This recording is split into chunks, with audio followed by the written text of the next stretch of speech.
the Rashtriya Swayamsevak Sangh Swayamsevaks. There is no money. How do they get the money for buying arms and ammunition?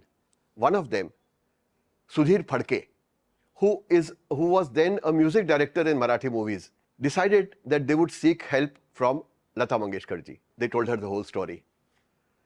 As they told her the whole story, they found that Lata ji was absolutely impassive. There was no expression on her face. She was just sitting there listening to them.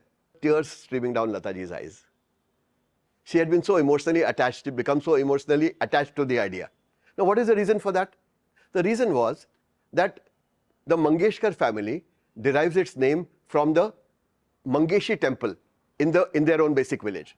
And this temple was under the control of the Portuguese. And the Portuguese were inhibiting people from going in, coming out, worshipping, etc. Therefore, she was very emotionally attached to that. So she said, कि अगर मैं आपकी मदद करती हूँ, तो वो मेरी मदद मेरे मंगेश की सेवा करने जैसा है, इसलिए आप बताइए आपको क्या चाहिए, मैं आपकी मदद करने को तैयार हूँ. She agreed to help them. Now they asked for money.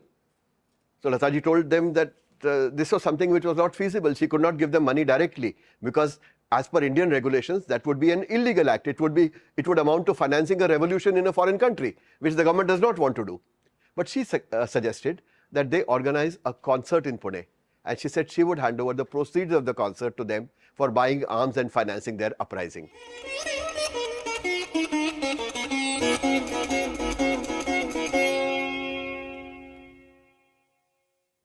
Namaskar. I am Nilesh Kulkarni, and today I am here to tell you a story. Strictly speaking, it's not a story, because the moment you say it's a story, there's an element of fiction which gets attached to it.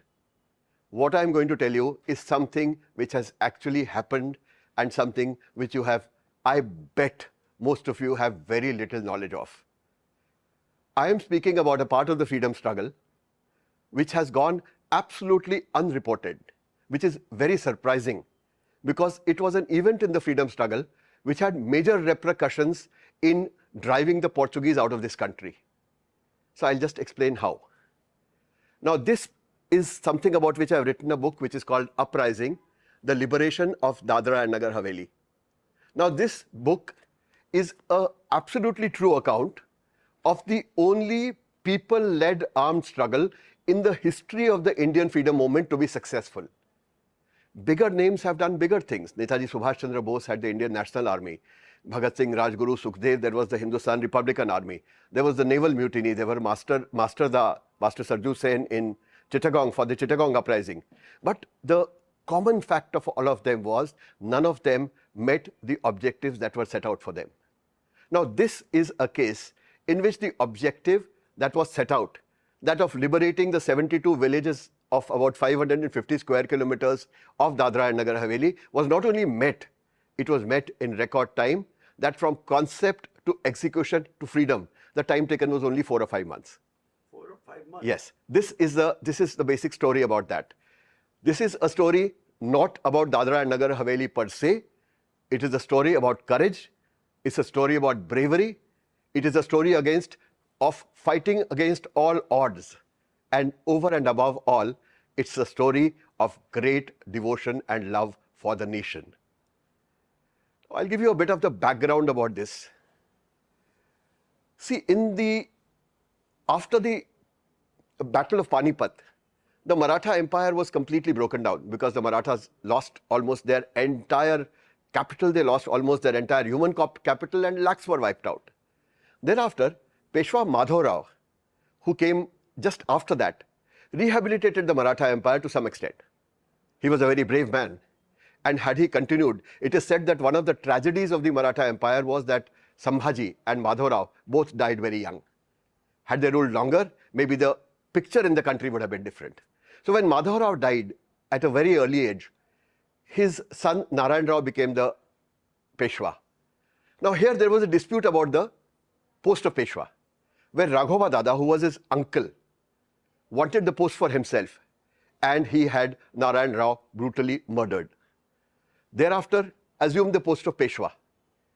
Now a group of Sardars who were loyal to the Peshwa Gaddi thought that this was not the right thing to do.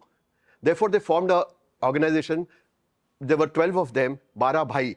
So it was called the Bar Bhai. So these Bar Bhai got together and fighting the forces of Raghova, defeated them and installed Narayan Rao's young son on the gaddi of the Peshwa and ran it on his behalf. Now, Raghova Dada played a very crucial role in this, in the decline of the Maratha Empire later. He went and joined the British. The first Anglo-Maratha war was fought, in which the British were very badly mauled by the Marathas. And as one of the conditions of the treaty, Raghova Dada was handed back to them. Now, befitting somebody who is the son of Baji Rao, the greatest Peshwa ever, he was given a lot of respect and just told that he should not interfere in the local politics. However, he escaped from Pune and went and joined the Portuguese. So the Portuguese saw a golden opportunity to extract concessions from the Maratha Empire. Because by that time, the Maratha Empire was getting much weaker. It was pressurized by the Nizam, it was pressurized by the British, and the Portuguese thought that the Marathas were not in a position to open a third front. And therefore, they sent an envoy to the office of the Peshwa for discussing regarding a ship called Santana, which the Marathas had captured in 1772. The issue of this ship remained suspended from 1772 to 1776. And after 4 years, they started the negotiation. And the object of the negotiation was only to tell the Marathas that if you do not accede to what we are saying, we will use Raghova and the Nizam and British nexus against you. Finding themselves not in a position to fight on three fronts, the Marathas made peace with the Portuguese and signed a treaty. As per the treaty, they gave them cash compensation for the Santana, they gave some teak wood for building a fresh ship, and they ceded 70 villages of Nagar Haveli, Pargana, which was under their control, to the Portuguese in order to get a revenue of 12,000 rupees per year. Now, Portuguese then went on to buy 2 or 3 villages from the Raja of Dharampur, and they became masters of Dadra and Nagar Haveli in 1783. From there, it so remained up to 1954, till it was actually liberated by these people. Now, that's the background as to how the territories went into Portuguese control. Why I am telling it in so much detail, you will understand as we proceed with the story. As to why this ceding and revenue collection rights were so important, it will come into the picture much later, and how it impacted the liberation of India from Portuguese rule, you will find out as we go on with the story. Now, that's the background of that. Now, where exactly is this area? Now, the 72 villages of Dadra and Nagar Haveli, covering about 550 square kilometers, are sandwiched somewhere between Gujarat and Maharashtra of current days. It's now a union territory. The better known place of Portuguese occupation there is Daman. Daman is a port. And between Daman and Dadra and Nagar Haveli, there runs 35 kilometers of Gujarat, which was then Indian territory. So Daman was Portuguese, Dadra Nagar Haveli was Portuguese, and in between there was a 35-kilometer strip of India. So this was effectively a landlocked area. Now, the question that arises is that if the Portuguese had so much strength, did they have really so much strength that the Indian government was afraid of sending its armies into these occupied areas and liberating them? That was actually not so. See, if you go back a little bit more, 15th of August 1947, all of us say India got independence. It's absolutely correct. However, at that point of time, India got independence only from the British. There was Hyderabad, where the Nizam was holding out. There was Kashmir, where the instrument of accession had not been signed. And there was the Nawab of Junagadh to actually merge with Pakistan. Over 48-49, after the pressure exerted and the Iron Man of India, where he took action, we had Hyderabad merging into India, we had Kashmir merging into India. The Nawab of Junagadh fled, and there was a plebiscite done there, at the end of which the people of Junagadh wanted to join India, so it acceded. The French went by negotiation. They left certain areas in 48, certain areas in 50, and finally by 52 they were de facto gone. That left only the Portuguese. And the Portuguese were there in Goa, Daman, Diu, Dadra and Nagar Haveli, which is where we come back to the story now. Now, why did the Indian government not send its armies into Portuguese occupied territories? Why did they not carry out something like the operation that was carried out in Hyderabad or the operation that was carried out in Kashmir? Now, there's a legal hurdle, legal technicality in this. The technicality is that the Portuguese Parliament had passed a resolution in which they had described Portugal as a multi-continent, multi-location country, which effectively meant that Goa, Daman, Diu, Dadra, Nagar Haveli were not colonies of Portugal. They were districts of Portugal. They were actually Portugal itself. And Portugal was a member of NATO. And NATO, as you know, the basis of the treaty is that in case one of the NATO countries is attacked by a foreign power, all the NATO countries will retaliate. Keeping this in mind, Pandit Jawaharlal Nehru, who was then the Prime Minister, thought it prudent that they should not send their armies into Portuguese occupied territories and they should not risk getting into battle or getting into any kind of problem with the total NATO countries, given the condition of the country as it has recently been liberated. He therefore made a statement in Parliament. I am not quoting, but it is to this meaning that the liberation of the territories under Portuguese occupation is the responsibility of the people staying there. And neither the Indian government nor the Indian people will have anything to do with it. Now, this was the crux from which arose this uprising. Now, this statement was taken in different parts of the country differently. However, a group of small boys in Pune, I refer to them as boys because they were all in the age group of 18 to 23, with the oldest probably being 27 or 28. Only one of them was married. All the others were still bachelors, either studying in colleges or doing some kind of small job, normal middle class, lower middle class boys. They were actually very influenced by the ideology of Savarkar. And they were disciples of Babarao Savarkar, who was Tatya Savarkar's brother.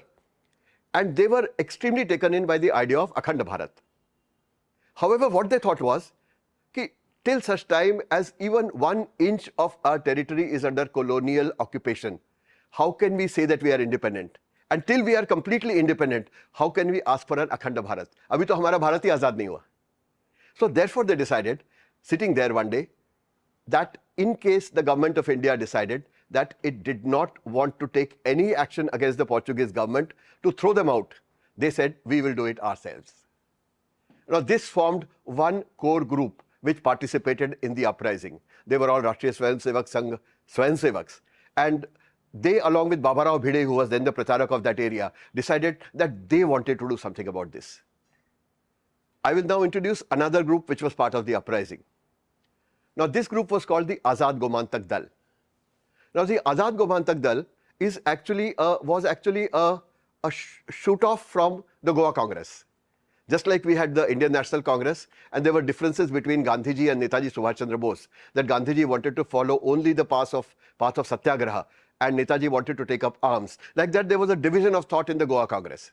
And this was particularly valid because Portuguese as an occupying force were much crueler than the British. I am not saying the British were good. I am not saying the French were here to do charity or help us develop the railways or roads or anything like that. They were here to exploit us. They carried out many cases of cruelty. However, there was a modicum of justice in them. I mean, after Jallianwala Bagh, after all, Brigadier Dyer was tried. And he was tried and convicted. So, such things, at least there was some element of justice in it. With the Portuguese, there was none. It was cruelty at its worst. A story is told about how one of the leaders of the Azad Gomantak Dal, you can say their chief Senapati, one Prabhakar Sinari, was 14. He was at college. He was at school. And Ramano Loyaji had come to Goa and he had made a speech there. So 14 and 12-year-old children had taken out a small morcha, just saying Inqilab Zindabad or Ramano Loya Zindabad. Now they were brutally attacked by Portuguese police. And they were beaten up not only with sticks, but they were beaten up with hippo leather belts. And seeing that, Prabhakar Sinari himself thought that these people are not going to go with Satyagraha. They are only going to go if they are forced to go. And therefore he decided to take up arms and joined the similar group of people as they proceeded forward.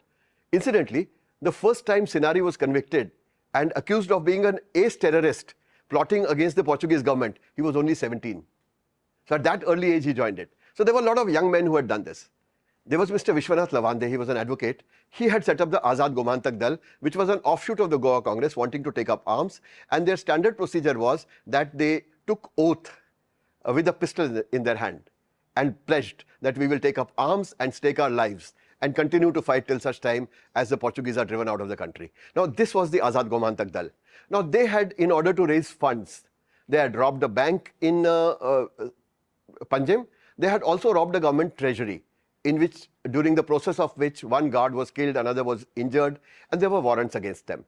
So most of them had fled from there, and they had set up an Azad Gomantak Dal office in Belgaum. So this was another group which was there. Prabhakar Sinari was, of course, arrested. If you read the book, you will find that there's a very brave story about how he actually escaped from there, and over 4 days, hiding in various places, made his way into India. You read the book, you will find that he's a fascinating character, and I'm blessed by the fact that I was able to sit across him like this and talk to him about his experiences. It was a great blessing. It was an inspiration to see that man. But so there was Azad Gomantak Dal.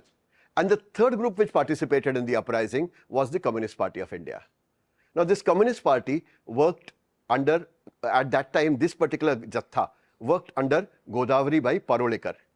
Now, Godavari Parolekar was a communist activist who had helped to organize the Warli tribals in the Gadchiroli Thane belt of Maharashtra in the British times. She had been arrested, she was in jail. When, with independence, she was released from jail, but she was told that she will not visit Thane district. So one time she went to Thane district, and since the police were behind her, she slipped into the Portuguese occupied areas and saw that the condition of the tribals there was still worse. Therefore, she decided she will work with the tribals, and she started organizing the Warli tribals and the Konkona tribals and making them into a fighting force to liberate Dadra and Nagar Haveli. Now, these are the three groups which are part of the dramatic personae of this particular struggle. Now, we'll go back to the original group in Pune, the Rashtriya Swayamsevak Sangh Swayamsevaks. They have taken a call that they want to liberate their motherland by taking up arms. But where are the resources for this? There is no money. How do they get the money for buying arms and ammunition? So they tried raising money from their own private resources, their friends, their relatives. It was not going to work out because obviously there was nobody who was so financially strong that they would be able to finance a war or a revolution. They tried going to some social service organizations, of which some were specifically made for the liberation of territories from Portuguese occupation. But even those organizations refused to give them funds because they were not in favor of taking up arms. As a last resort, one of them, Sudhir Phadke, who was then a music director in Marathi movies, and he had just started his career, went on to be very, very famous. He was awarded the Padma Shri, decided that they would seek help from Lata Mangeshkar ji. So they decided to go to Pune. He said कि meeting हुई, उसमें बात हुई कि भाई पैसा तो कहीं से आ नहीं रहा, आप क्या करें? तो he said चलो लता दीदी से बात करके देखते हैं. So all of them trooped to Lata Mangeshkar ji's house, and there they told her the whole story. Now, as they told her the whole story, they found that Lata ji was absolutely impassive. There was no expression on her face. She was just sitting there listening to them. So Babasaheb Purandare, who was a historian, he died at the age of 100, who was part of that group and very respected part of my family. So I had gone to him, and he told me कि अभी तो तुम उठना रहो तो. We were just about to get up and thinking that nothing is going to happen. But as we got up, we saw there were tears streaming down Lataji's eyes. She had been so emotionally attached, become so emotionally attached to the idea. Now, what is the reason for that? The reason was that the Mangeshkar family derives its name from the Mangeshi temple in their own basic village. And this temple was under the control of the Portuguese. And the Portuguese were inhibiting people from going in, coming out, worshipping, etc. Therefore, she was very emotionally attached to that. So she said, कि अगर मैं आपकी मदद करती हूँ तो वो मेरी मदद मेरे मंगेश की सेवा करने जैसा है, इसलिए आप बताइए आपको क्या चाहिए, मैं आपकी मदद करने को तैयार हूँ. She agreed to help them. Now they asked for money. So Lataji told them that this was something which was not feasible. She could not give them money directly because as per Indian regulations, that would be an illegal act. It would amount to financing a revolution in a foreign country, which the government does not want to do. But she suggested that they organize a concert in Pune. And she said she would hand over the proceeds of the concert to them for buying arms and financing their uprising. She then sent them to Muhammad Rafi. She said, Rafi bhai ko bhi bol do, wo bhi aa jayenge. And also to C. Ramchandra, who was a music director, as you know. And all of them participated in the concert. Now, when they went to Muhammad Rafi, they told the whole story. Because Lataji had said and because Muhammad Rafi ji was convinced about it, he immediately said, yes, मैं भी आऊँगा. So one of the volunteers, this is a very small aside, but it shows the character of the person. That one of the volunteers got up, Nana Kazrekar unka naam tha, got up to buy his ticket for Pune. So he called him back and said, where are you going? This man said, मैं आपकी ticket लेने जा रहा हूँ. To which Rafi ji said, ये देश जितना आपका है, उतना मेरा भी है. अगर आप इस देश के लिए जान लगा सकते हैं तो मैं क्या एक रेलवे की टिकट नहीं खरीद सकता. So it happened, and as a result of this whole getting together, a concert was organized in Pune. There were some hiccups that on the first day on which the concert was to be organized, Lataji met an accident. So when she was coming to Pune, it had to be postponed. It was held a second time. There were many challenges about how the venue was fixed up, challenges about how it was publicized. All these were there. They are detailed in the book. But the fact remains that a concert took place, and the proceeds of the concert were given to these people for buying arms and ammunition. Okay, you have the money. You just don't go to the market and buy arms and ammunition. From where do you get arms from? So there were only two sources at that time. One was Goa itself, where there was a huge black market in arms. However, there was a risk involved in it, which is that you had to cross an international border, the Portugal-India border. You had to cross that and come into India, which was very risky. And if they had been caught, they would have been shot dead. So they decided to go to Hyderabad. Now, the mool question was, why did they want to go to Hyderabad? What were arms doing? Why was there a black market in Hyderabad? So I investigated that also. Now, actually, when the Nizam refused to accede to India, at that time, India and the Nizam signed an agreement of no action being taken for 1 year, that we will not take action against each other for 1 year. Now, there was a standstill agreement. The Nizam used this agreement to try to get the favor of Pakistan, United States, United Nations, etc. Whereas the Indian army surrounded Hyderabad from all sides and enforced an economic blockade. So there was an economic blockade in Hyderabad. Now the Hyderabad army had actually fought in the Second World War. But when they were coming back from there, the British had taken away all their arms and ammunition, which were purchased by the Nizam at great cost, and told that when you go back to India, we will ensure that these are reimbursed to you. But when they came back, these were not reimbursed. So the Hyderabadi army was very short of arms. So the Nizam contacted one Sidney Bishop Cotton, who was an adventurer. It is said that he was the person on whom James Bond was modeled. That's what, because he was a great friend of Ian Fleming, and Ian Fleming had modeled the personality of James Bond on what Cotton was. He contacted Cotton, or rather Cotton contacted him for a different mission, but the Nizam proposed that he smuggle arms and ammunition into Hyderabad. So the Nizam purchased a huge cache of arms and ammunition from Switzerland. These were transported to Karachi, and from Karachi, he flew sorties into Hyderabad, crossing over Indian airspace in aircraft which were better equipped than the aircraft of the Indian Air Force at that point of time. So the radars and the Indian Air Force could do nothing to intercept him, and he flew sorties, 16, 17 sorties, and a huge cache of arms and ammunition was given to the Hyderabadi army. That is one. However, Hyderabad at that point of time also had the Razakars. The Razakars were a private militia. Qasim Rizvi was their Tathakathit field marshal. He would wear a field marshal's uniform, and all his Razakars were dressed as soldiers, and they would carry out beautiful marches in Hyderabad. But fact remains that they were absolutely untrained village boys.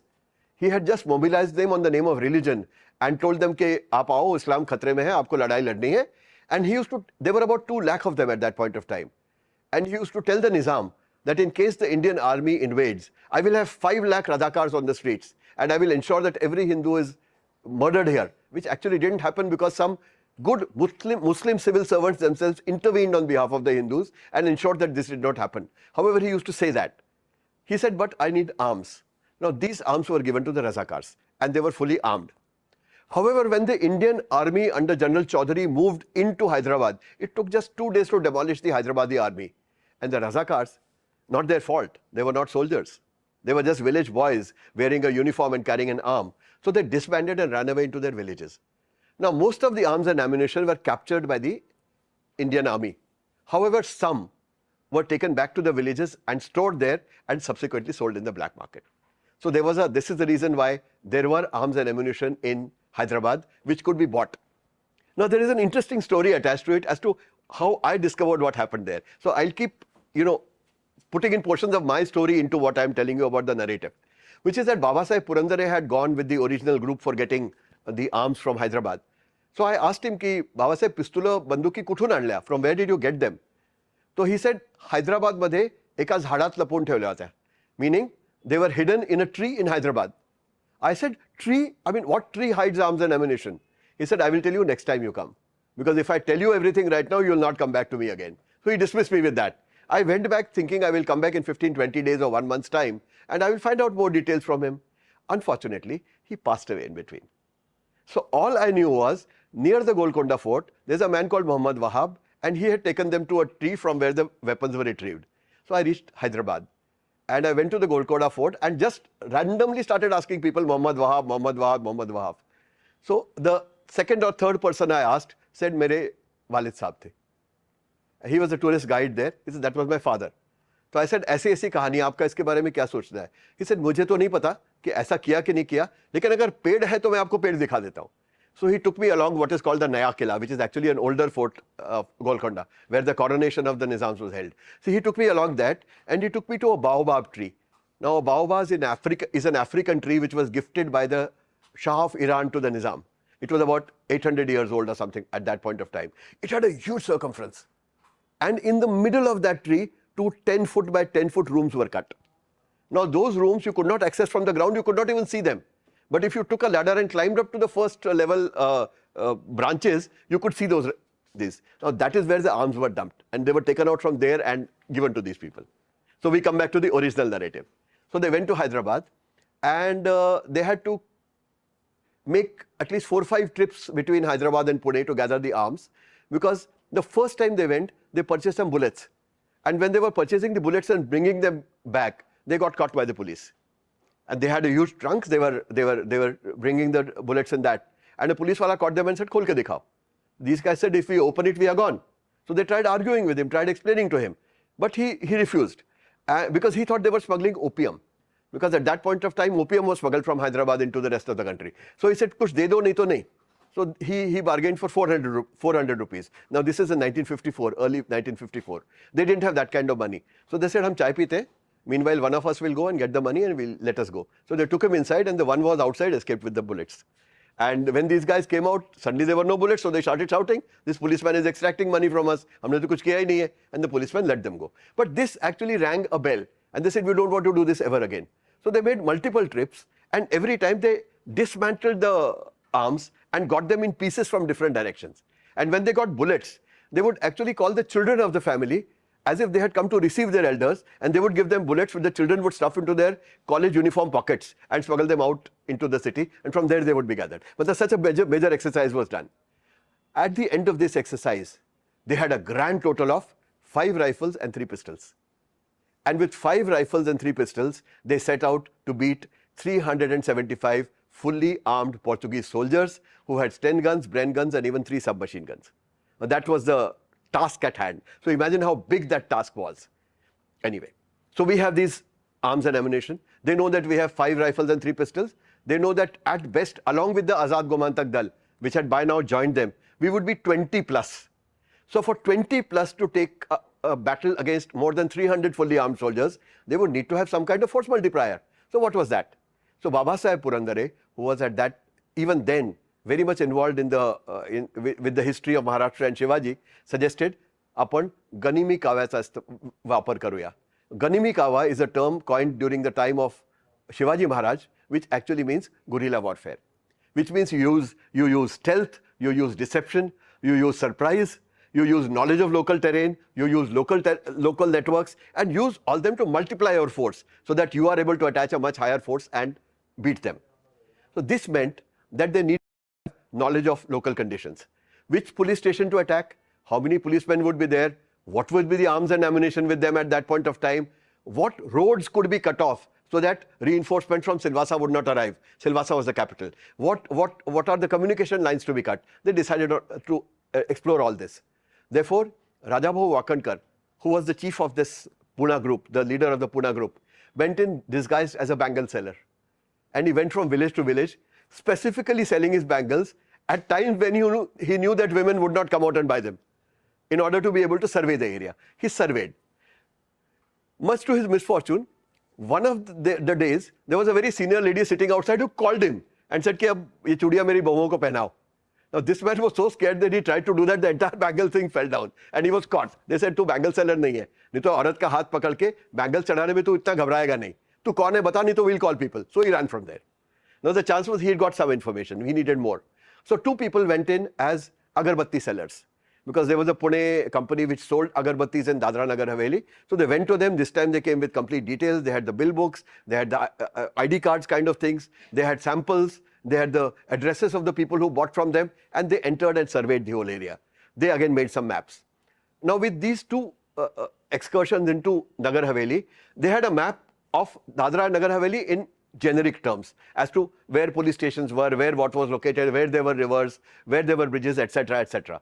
But they had no knowledge of what the Silvassa police post looked like, because that is where the central power was actually where it actually existed, where the administrator, Captain Fidaldo, sat along with his police chief, Lieutenant Furtado, and there was Pedado, who was the judge. Now these people were there with all the major strength of their soldiers. So they didn't have any knowledge of what to do there. So Lalitabai Phadke, who was Sudhir Phadke's wife, incidentally, he was the only one in the group who was then married. She dressed as a student. She got her hair cut, wore a skirt, and went in with a camera and took pictures all over Dadra and Nagar Haveli, including in the Silvassa main square. And in the Silvassa main square, she took pictures of the police post. A policeman noticed and rushed to her, saying, "Andar chalo, dikhao camera mein, kis cheez ki photo khich rahe ho?" She knew that if she went into the police station, she was as good as dead, or definitely captured and jailed, and the mission completely sabotaged. So she threw the camera on the road and started shouting at the top of her voice that the policeman was molesting her. Seeing ke akeli ladki dekh ke tum mujhe tang kar rahe ho. The policeman got scared and said, "Bhai, tu apna camera utha aur yahan se ja ma.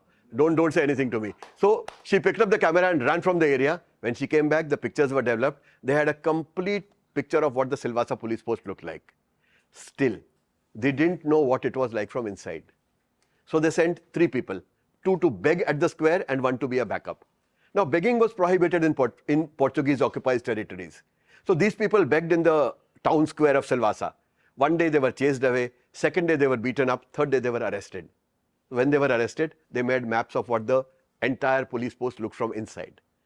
There was an adventure attached to that also, which is that during the process of interrogating them, the Portuguese realized that they were not beggars. It was not as if what it seemed to be. And therefore, they shackled them together and decided to transport them back to Goa and then investigate further. The shackling was so bad that even to use the restroom, they had to go together. They were not allowed to go each one of its own, taki bhag na jaye. Now, there were 2 policemen in the police post who were sympathetic to the cause. They told them कि अगर आप आज नहीं भागे तो कल आपको गोवा भेज देंगे, then it's the end of life for you. So that day they jumped over the washroom wall and escaped. Now they ran with the shackles tied to each other. The Portuguese police came to know, shot at them from behind the back, and it hit one person in the back, one person in the leg. But they continued to run and ran away into the jungles of Silvassa and finally landed up in the Indian territory. Of course, रास्ते में उन्होंने एक लोहार को पकड़ा, उसको कुल्हाड़ी दिखा के पकड़ के लाए, उठा के लाए physically, वो तुड़वाए दोनों shackles, and then they went into Indian territory. So now they had a complete map, an intelligence map as to what to expect when they entered that area. However, they still did not have a local network. For local network support, Sudhir Phadke and Lalita Phadke came to a place called Lavacha, which is just on the border of Nagar Haveli. And in Lavacha, there was a ashram, Tapovan, which was run by a lady who was actually, it was not an ashram per se. It was a place where the women who had been subject to, all kinds of atrocities by the Portuguese used to seek shelter. They would run away from Portuguese territory and she would shelter them. That was the ashram. So there was strong anti-Portuguese sentiment in that place.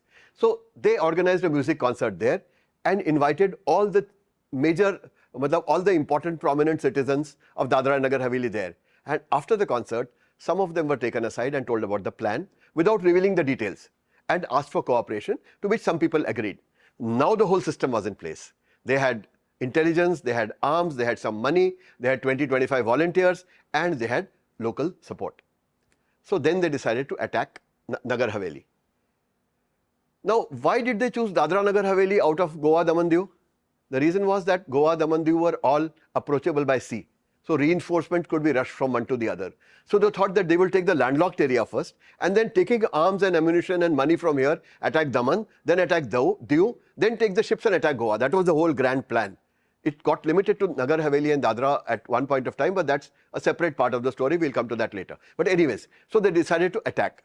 When they reached the border, they found that the border was sealed by the Special Reserve Police of the Maharashtra government from all sides.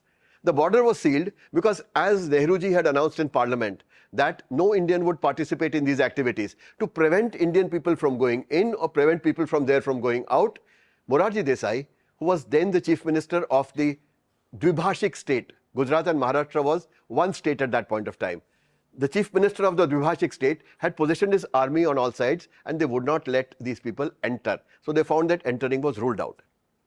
One event happened in this time which changed this equation, which is that Dadra was liberated by the communists.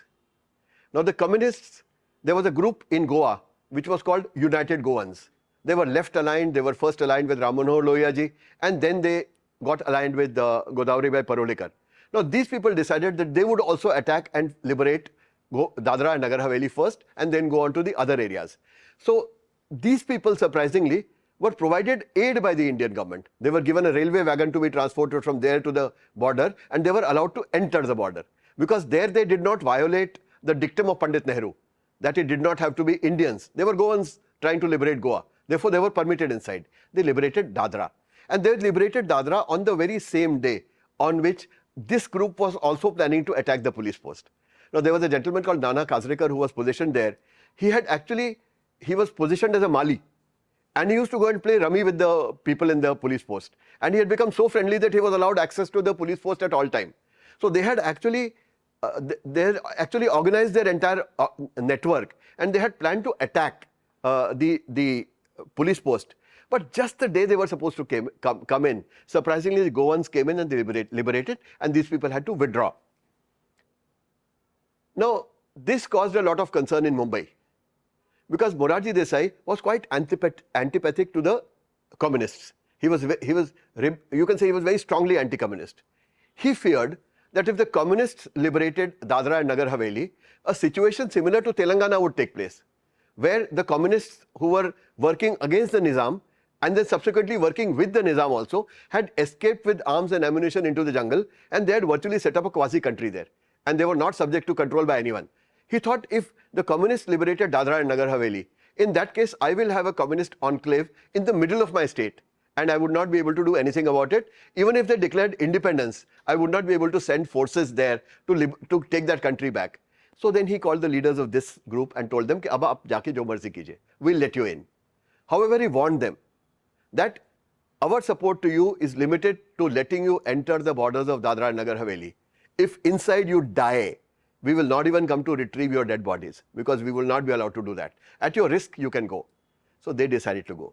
Another condition put was that they will not operate under the banner of the Rashtriya Swayamsevak Sangh. This was specifically there because post the assassination of Gandhiji, there was a ban on the Rashtriya Swayamsevak Sangh. And there was, within the Congress of which Morarji was part, there was a strong anti-RSS sentiment. Therefore, they said that you will have to go in your individual capacities, to which the Swayamsevaks agreed, because they said that the cause is more important rather than who gets credit. This is something we must do it. So they agreed to go under the banner of the Azad Gomantak Dal. So the whole battle was fought as if they were Azad Gomantak Dal volunteers, but there were two groups. There was the Dal and there was the Rashtriya Swayamsevak Sangh. Two groups had got together. Now they started the fight sometime at the end of July. Now this entire exercise has happened between March and July, or March and August. So over a period of 4 and 5 months, the entire liberation takes place. So these people attacked a small police station called Naroli, which was very near Lavacha. Now there were 7 policemen, or 6 or 7, 9 policemen, of which 6 were on duty, 3 were on tour. Now there were 12, 14 of them with 8, 10 guns. So it was enough to attack and capture this police post. So they captured the Naroli police post. They arrested the policemen, sent them off to India, handed them over to the Indian police and seized some arms and ammunition from there and declared Naroli to be free. Now they took another small thana and then they went to a thana called Piparia. Now Piparia thana was an access point for Silvassa, which is the capital. And there was a bridge from which any reinforcement from Silvassa had to come and anything going into Silvassa would be controlled from that bridge. So their object was to control the Piparia bridge. So they decided to attack Piparia. Now Piparia was a major thana. There were about 22 policemen stationed there. So offhand, if they had tried to attack, they would have certainly been slaughtered. However, what had happened was that when communication was cut off from individual police stations, no information was filtering in as to which army group of people is attacking Nagar Haveli.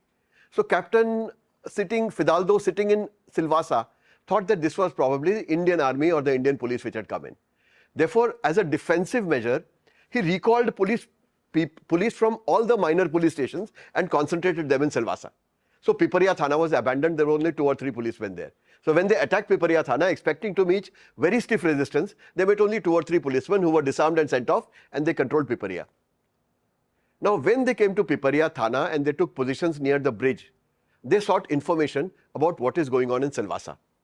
Now, there were 2 policemen in the police station there who were sympathetic to the cause because their uncle was one of the fighters. So therefore, they sought information from them, and they came to know that the Silvassa police station had been fortified. There were at that point of time, there were about 275 odd soldiers there inside, policemen, soldiers, whatever you call them. There were 10 guns, Bren guns, 3 submachine guns inside. And Fidalgo had erected a 16-foot high wall of sandbags on the entire front facade of the building. And in that, there were small holes from which rifles peeped out. So they realized that attacking from the front was not a viable option, because if they had attacked from the front, it would not have taken even a few seconds to be blown out. So this was not an option. So what do they now do? Now this is where Ganimi Kawa comes into the picture. Rajabhau Wakankar went back to Pune. He went to Sangha Shakhas, he went to Akhadas, he went to college hostels. Now all this is happening on the night of July 30th, 31st. He went to all these places and gathering hold of students told them, देश का बहुत महत्वपूर्ण काम है, जान भी जा सकती है, आज ही चलना है और घर भी नहीं बताना, आप लोग चलोगे क्या? There's something very big to be done for the nation. You could lose your life. You have to leave today and you can't even tell your people. Would you like to come? On this word alone, more than 100 boys volunteered to come. And these 100 were overnight transported in trains and then in police jeeps to the border and asked to join the main contingent. Now the main contingent by that time was about 25, 27 people with about as many guns. But there were only 12 of them who actually had ever fired a gun before. Nobody else had done. So effectively it was 12 people against those 275. Now these 100 boys came in. But what do you do with them? They had never fired a gun in their life. Some of them carried axes, 1 or 2 carried swords, and all the others either carried lathis or carried nothing at all. So they were not in a position to face guns in Silvassa. So how do you use them? So what they did was that they divided these people into 4 teams, say 25, 27, 25, 30 people each. And these 4 teams were stationed on 4 sides of the main Silvassa police station. They were given Diwali crackers and they were given canisters. And each was headed by a person who knew how to fire a weapon. And he was told that when I fire in the air, you have to take these crackers, burst them in the canisters, and just shout Shivaji Maharaj ki jai, Inqilab Zindabad, Bharat Mata ki jai, Portuguese Vapas Jao, etc., etc. And just make a huge noise. While this process started at the Piparia bridge itself, the previous night. And a lot of dadam started coming out. So Captain Fidalgo thought that a force which can afford to waste so much ammunition just firing in the air must be a huge force. Therefore he withdrew. He took 175 of his best people and withdrew behind a river, on the other side of a river, which was just behind the police station. He withdrew on that side and took up positions there. And he said that the moment this attack takes place, I will see what is happening. I'll go back and then take whatever necessary action and throw these people out. Then, as the next day dawned, early in the morning, these people amassed round Silvassa and this whole process of bursting crackers started. Now there were only 75 policemen left inside. And their morale was very, very low for the simple reason that their leader had run away. So if the leader has run away, the policemen are having very low morale. And they were all facing the front because that is where the sandbags were and that's where the noise was coming from. So as the noise escalated, the 12 people who could actually handle arms went to the back of the police station, climbed up a fire escape, went to the roof and jumped into the first floor balcony from behind. And there were only 8 or 9 policemen posted there. One was bayoneted, one's arm was cut off, one was shot. Minor skirmishes took place. And these people actually approached the 75 people from behind. And when they attacked from behind, the 75 who were already panicked surrendered. One of the reasons for surrendering was that one of these people who had jumped in went to the ground floor and opened the rear door of the police station, which was a huge wooden gate. And this entire Shivaji Maharaj ki jai, Inqilab Zindabad brigade came in from behind. And when they rushed in, these people thought that there may be hundreds of soldiers are coming. So they put their weapons down and Silvassa was liberated. Now this happened on the 2nd or 3rd of August. The captain standing on the other side actually saw what was happening. So he knew there is no army in this. There are just a couple of armed guys and there are mostly unarmed guys. So he told his soldiers, wait here tonight. Tomorrow morning we'll go and ensure that they are wiped out and we'll take our territory back. Ab wo jo, those 100 who were there, or 110 odd people who had come, now these people were of no use because the element of surprise was gone. So they were put to one side. And these core group which had come in with arms took up positions on this side of the river. It was raining heavily, they had nothing to eat, but they decided that they would rather lay down their lives than let the captain come from there, cross the river and take Silvassa back. So they were standing on this side and the captain was standing on the other side. It doesn't take much intelligence to guess that these people stood no chance. He had to just cross over, go to each one of them and shoot them dead. Here, Providence intervened. There were heavy rains. And because of the heavy rains, the river Damanganga contracted a flash flood. There was a huge flood. And the force became so much that the captain was unable to come on this side. He stood there for 3 days. These people stood there hungry for 3 days, facing each other, but unable to do anything. So the captain and then the captain's soldiers also started deserting him because they were standing in the rain for 3 days without anything to eat. And they were, after all, hirelings. They were not soldiers who were fighting for their country, which is a different thing altogether. So the captain withdrew and going some couple of kilometers behind, took a stand in a place called Khanvel. The reason for taking a stand in Khanvel was that nearby Khanvel there was a distillery in a place called Dapada, which used to supply liquor to the Portuguese government. So they had access to liquor, they had access to food, they had access to water. And the Khanvel police station was on a hill. So he knew that if these people attacked, he could shoot down at them and they would shoot up. So their bullets would not reach them, whereas his bullets would hit them. Now these people waited at Silvassa. There was a small victory rally, they took over the administration, everything happened. But they knew till the captain was eliminated and sent back, the victory was not complete. At will, he could just come back and wipe them out. So this core group of people, this 17, 18, 19, 20 people who were there, waited for the river to subside, made a raft tied out of local logs, crossed over to the other side and chased the captain into Khanvel. Now this chasing is also it requires a great deal of courage. Because there are only 20 odd and they know for sure there are 175 of them and there is no element of surprise left now. So there is no way they could have tricked him. They had to shoot at him. So they surrounded the Khanvel police post and started shooting up at the police post. And the Portuguese started shooting down. Now obviously the bullets of the revolutionaries did not reach the Portuguese and every bullet of the Portuguese actually reached the revolutionaries. So there was just no even battle at all. After one day of fighting, they realized that if their ammunition got exhausted, as it would because they had no reinforcements, the Portuguese would just come out and shoot them one by one. There was nothing that they could do about it. So in order to turn the tables, they went into the local jungles to mobilize the Varlis. Now, the Varlis, if you remember, had been mobilized by Godavari Parolekar. And they had actually entered from one side and they had liberated 32 villages by that time. Some minor villages where there was maybe 1 policeman or maybe there were 4 policemen to 10 villages, or those kinds of places they had actually liberated. But then as the captain was withdrawing, there was a skirmish between them. Across the river, one side were the Varlis, one side was the captain. The Varlis sent a message to the captain to surrender. Instead of that, he opened fire with machine guns and some of the Varlis were killed. They got scared and they disbanded. Now these people went into their homes. Now they contracted Jetruben Ghum. Jetruben Ghum was, you can say, some kind of chief of the Varlis, some kind of queen of the Varlis. बहुत दबंग औरत थी. She was the only one in the area who rode a horse.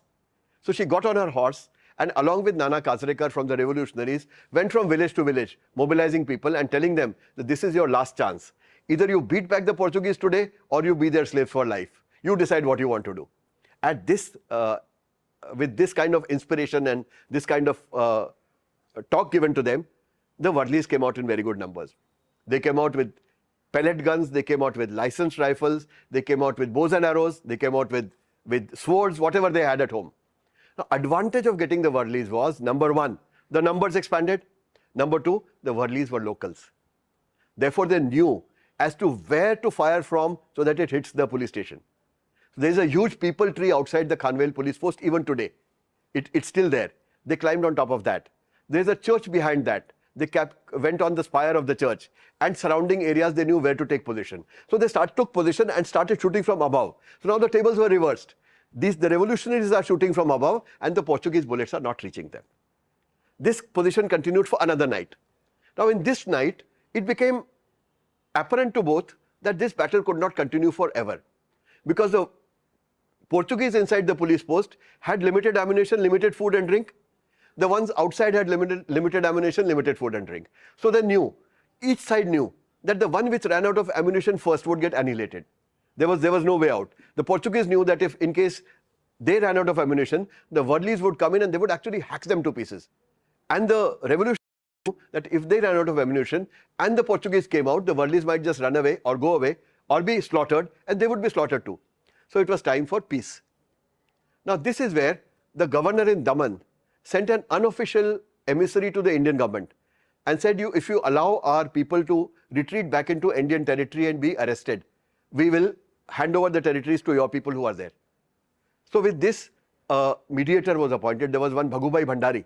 Now this Bhagubhai Bhandari actually was a smuggler. He used to smuggle liquor and gold into the area. But because he was a smuggler, he knew the Worldlies, he knew the policemen, he knew both sides. So he went to each side and told them, he told the Portuguese that, look, if you don't surrender, if you don't go back and don't hand over, you are going to get butchered. He told the Worldlies, if you don't stop fighting and if you don't permit the surrender, you are going to get butchered. Both sides agreed. A ceasefire was effected. And 11th of August 1954, these people withdrew into Indian territory. They were arrested and deported to Mumbai. Entire Silvassa and Dadra Nagar Haveli became free. Freedom was celebrated on the 15th of August 1954 there. And a huge rally took place in which Vishwanath Lavande, as president of the Azad Gomantak Dal, gave a speech and said that we are not here to rule you. We are not here to substitute the Portuguese. You are on your own and we would like you to govern yourself, and send a letter to the government of India asking for these territories to accede into your territory. They constituted something called the Varisht Panchayat. I mean, there were 72 panchayats in that area. The sarpanches of that constituted, elected 20 Varishta Sarpanchs, and that formed a Varishta Panchayat. This Varishta Panchayat was to take over the administration of the area, for which as an administrator, for a few months there was Vishwanath Lavande, and then for 1 year there was Appasaheb Karmalkar, who was a bank employee and associated with the Dal. And Nana Kazrekar was their chief of police for that period of time. Now this Varishta Panchayat immediately sent off a letter to the government of India and said, we want to accede to you, now we are free. This is where the twist comes. The government of India refused to take them over. Oh. Yes. Nehru said that you have liberated Portuguese territory by the use of arms and Indians have taken part in the revolution. I cannot do this because I will evoke the ire of NATO. Therefore, I will not take you over. Now, what do? The Portuguese are gone and the Indians will not take you over. So, being in this situation, these people declared Dadra and Nagar Haveli to be a free country.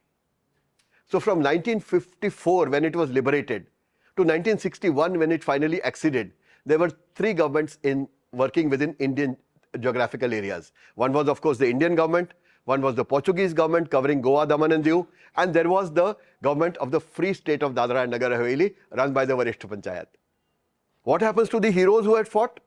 All of them, at the first instance possible after the liberation, went back to their normal lives. They did not claim any single post, they did not take any currency from there, they did not demand any kind of privileges, and they went back and settled in their routine lives and started living those lives. Now what happens to Dadra and Nagar Haveli? Which is that the Portuguese governor asked the government of India for permission to transport their troops through 35 kilometers of Indian territory so that they can take back Portuguese territories which have been illegally captured by thieves, ruffians, brigands. They said, use those words, terrorists. The government of India mercifully refused.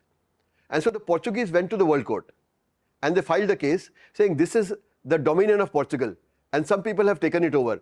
So government of India should be forced to allow us to send our army through Indian territory to capture that area. This case went on for 7 years. In 7 years, what these boys did was they actually searched for the original treaty, which I referred to in the beginning of the talk I am giving you right now. They searched for the original treaty and they found that the treaty which was lodged in the World Court was a translation of the original Marathi treaty. It was only signed by the Queen of Portugal, not by the Peshwa. And it contained certain variations in wording between the original and the translation. Thereafter, they looked for the Marathi version and they found it was only signed by the Peshwa and not by the Queen. So effectively no territory existed. No treaty existed between the two of them. They took this to the World Court. And they also produced documents which said that the area which was referred to as Mahal, the Mahal was given to the Portuguese only to collect revenue worth rupees 12,000. And they were not given rights to own it. When these documents were lodged with the World Court ruled in India's favor and did not permit the armies to come across, and finding that meanwhile NATO countries had offered no support to Portugal on this issue, the government of India passed the 10th Constitution Amendment permitting the merger of Dadra and Nagar Haveli with the Indian Union. Now this was passed by the Lok Sabha on the 15th of August, by the Rajya Sabha on the 16th, but it was held effective 11th August. So on the 16th of August, the accession document was to be signed, where they came up against a very strange problem, which is that on behalf of the Indian government, Nehruji could appoint anybody to sign the instrument. Who signs it on behalf of the Free State of Dadra and Nagar Haveli? Because there is no official government there. There is no legislature body. There is nobody to sign that document. So what do you do in such a case?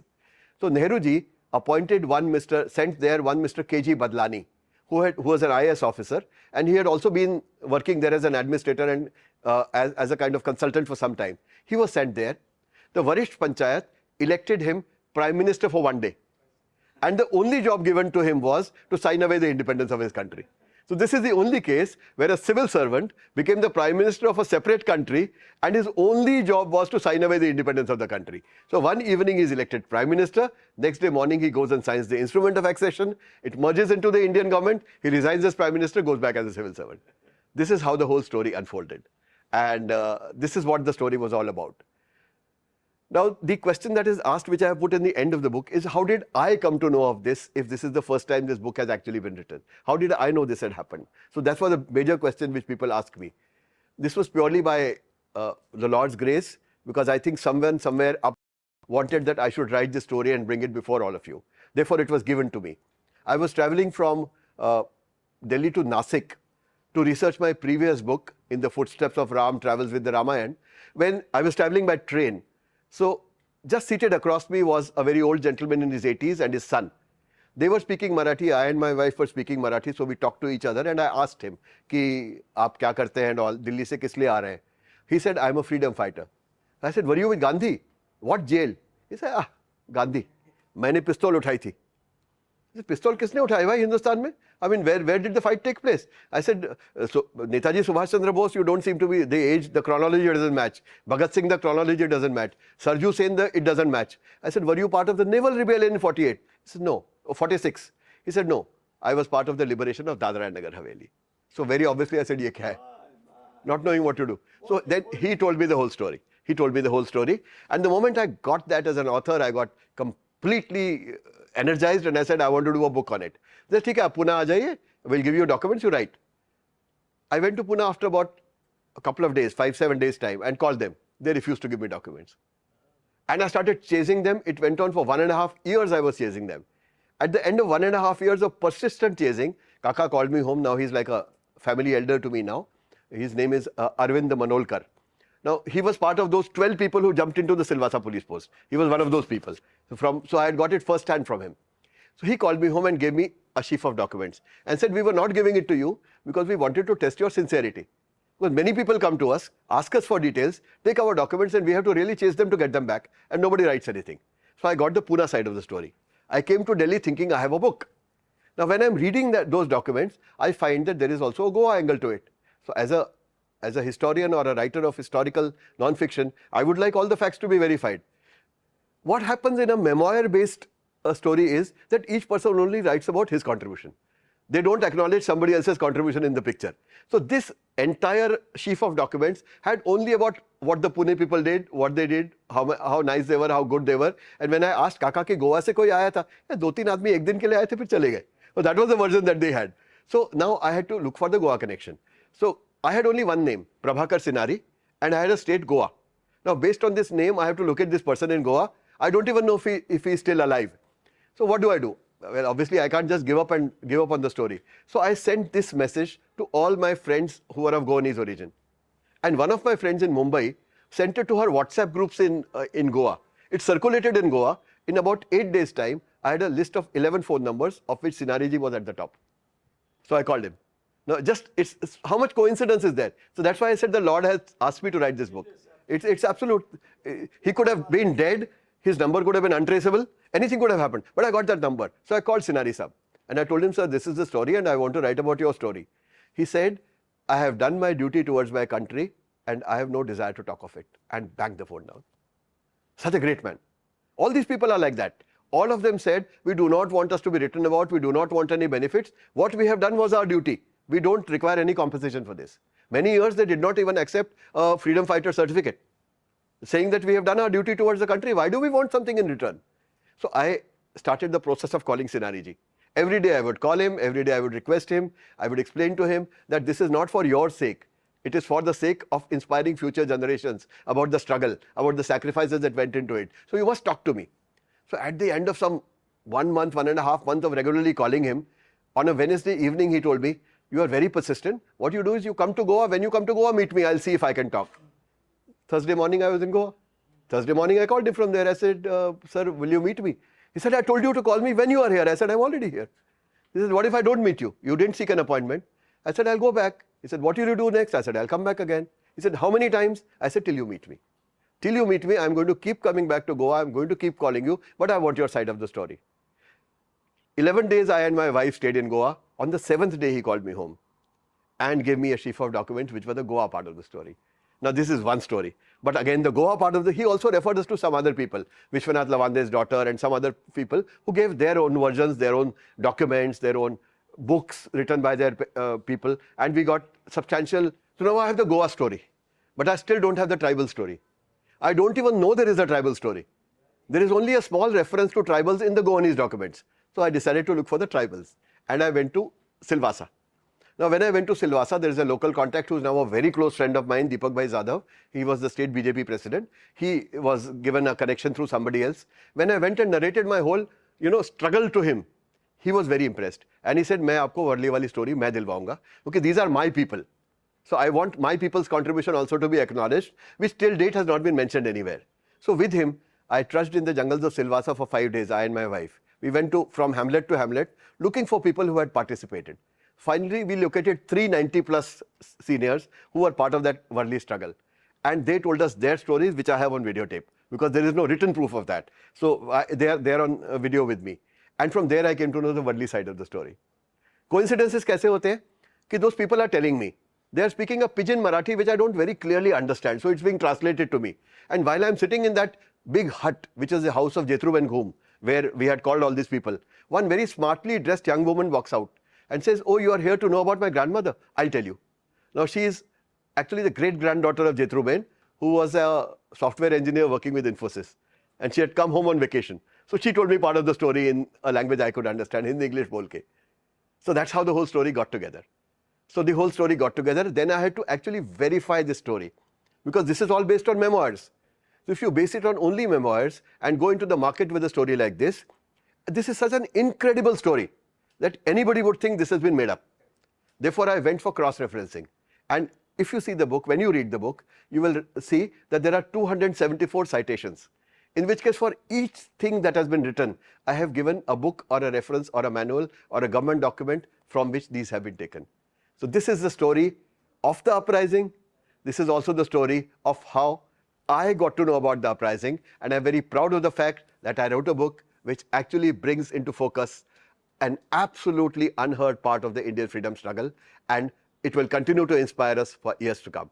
Thank you very much. So Nilesh, thank you very much for a very insightful talk on this liberation movement. How many years did you have to research, and how many years did it take you to write this? Because you've been chasing... The physical writing hardly must have taken 6 months, but the research was 3.5 years. 3.5 years were devoted to this book. It was actually, when the book came out, I felt there was a vacuum in my life, because for 3.5 years I had been thinking, dreaming, talking only this book, But it finally took shape, and it was released on the 27th of August. It is now being translated into Gujarati and Marathi, and we're looking for translating it into Hindi as well. And we are also looking for a movie to be made on it, but fingers crossed. This is my fourth. The book that actually got me recognition and that got me established as an author was In the Footsteps of Ram Travels with the Ramayana, which has been in the market for a while, made into a web series, translated into various languages. So yes, that was a different flavor. This is a different flavor altogether. You know, that was entirely bhakti. This is all Desh Prem. But if people ask me, why have you written on two different versions or two different topics? I say they are not different. This is history, which is itihas. And Ramayana is also referred to as itihas, as it happened. So I am only writing, I'm not a historian. I'm a writer of itihas. So if you take it like that, both books are the same. And that's how it's working out. Yeah. Mentioned during your talk, and it's also mentioned in the book, about this whole reluctance from the Indian government and Panditji of, attracting ire of the NATO. And as it turned out, it wasn't so. And we have heard of, people having, countries having territories off the mainland. Yeah. But what Portuguese claimed was obviously, its sheer audacity is very, it was absurd. They had no right. Yeah. So would you think that perhaps the Indian government wanted to err on the side of caution a little too much? This is a question that is asked of me in every single interaction that I've had with live audiences. And my answer remains the same, that postmortems are always right. So as a postmortem, you can always say it was the wrong decision. Maybe they should not have done it. But when you are taking a decision in a dynamic situation, there are many factors which come into play. So just to be absolutely neutral and fair to Pandit Nehru, maybe what the decision he took at that point of time may have been right. Yeah. Another thing, just a follow-up, because I have co-authored a book called BBC's True Lies. It is based on what BBC has reported and all those things. When Goa got liberated in 1963, if I'm not 61. wrong. 61. December 61. Yeah. This merger took place in August 61, and thereafter the Indian forces went in December 61. So even now, if you look at BBC's reporting, they call it India invaded Goa. Yes.